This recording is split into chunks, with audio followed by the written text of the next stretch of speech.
We are rolling along toward the finish line. Day 30 of 32. We're still in the NFC South. We're talking about the Carolina Panthers. And this is bet.nola.com, powered by the Datitude Podcast. I am Jim Derry. The Panthers are an interesting team. In fact, really one of the more interesting teams in the NFL when you look at it. Get right into their totals. I don't usually jump into totals like this, but I don't want to spend a lot of time because our expert and I talk a long time about the Panthers. So we're going to make this kind of short and sweet in my monologue here. Over under win total of 6.5. They've made some significant changes. Not only is there over under win total of 6.5, but this defense comes back pretty strong. I mean, they were one of the best defenses in the NFL last year, and that was considering how much they had to be on the field throughout the entire season. And with Cam Newton at quarterback last year, they had to be out there. So some changes now on offense. Obviously, Baker Mayfield takes over as quarterback. And now that Sam Darnold is injured and we don't know how long he's going to be out, there's not a lot behind him. So if something happens to Baker Mayfield, they could be in trouble.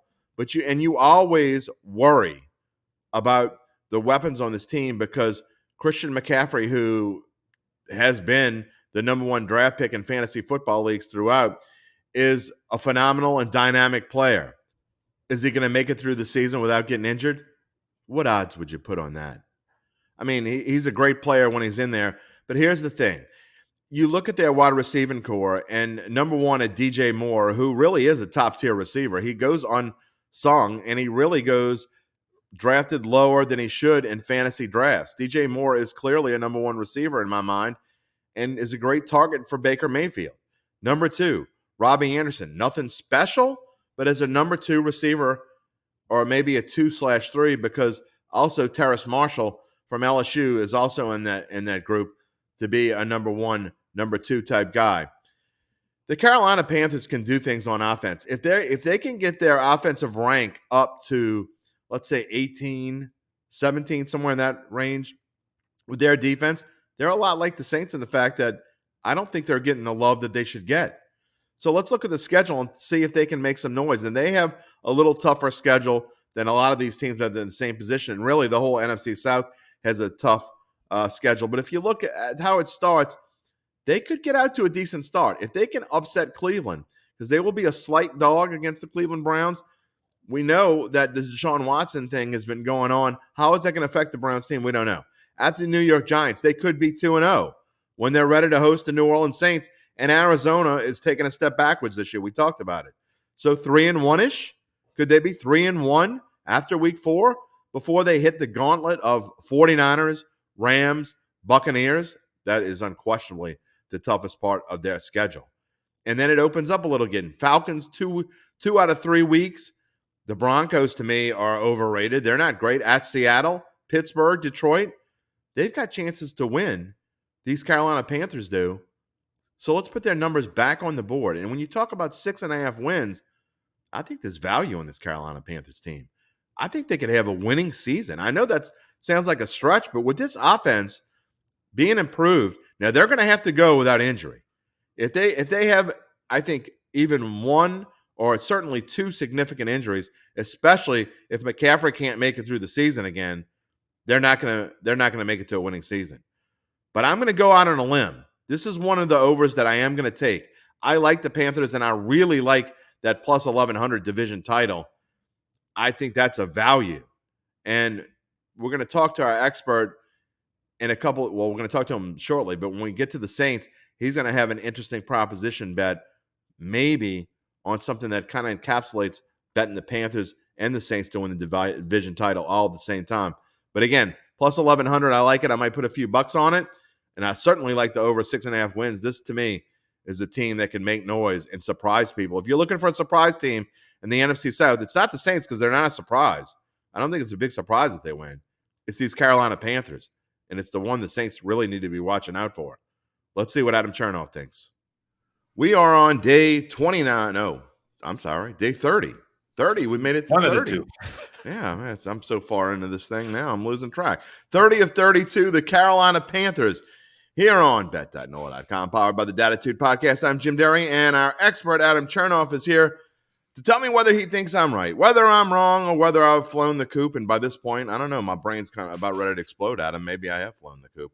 The Carolina Panthers, to me, are one of the most interesting teams in the NFC, and I'm going to tell you why. Because they're over/under total at 6.5, and frankly, I think there's bargain on this over. I mean, I know we don't know quite yet what we're going to get with Baker Mayfield. Sam Darnold gets injured, so there's nothing behind Baker Mayfield now, at least for a little while. So that could be an issue. But I like this receiving core. Is Christian McCaffrey going to stay healthy? Their defense has been pretty good. I mean, actually, really good. I worry about the O-line, but I think Adam, there's value here in these Carolina Panthers. I like the over. Jim, I don't know enough to agree or disagree. I've struggled with this team. Even when I did my own preview, people listen to it and they're like, I got nothing from that. And so I've struggled so much trying to figure this out. I guess what I would say is, like, on paper, you would think that anything is an upgrade from Sam Darnold. I think that that's fair, even if it is Baker Mayfield. So that's a good thing. Christian McCaffrey being on the field versus not being on the field is a good thing. And as a whole, this wide receiver group should be pretty decent. And so that's all there.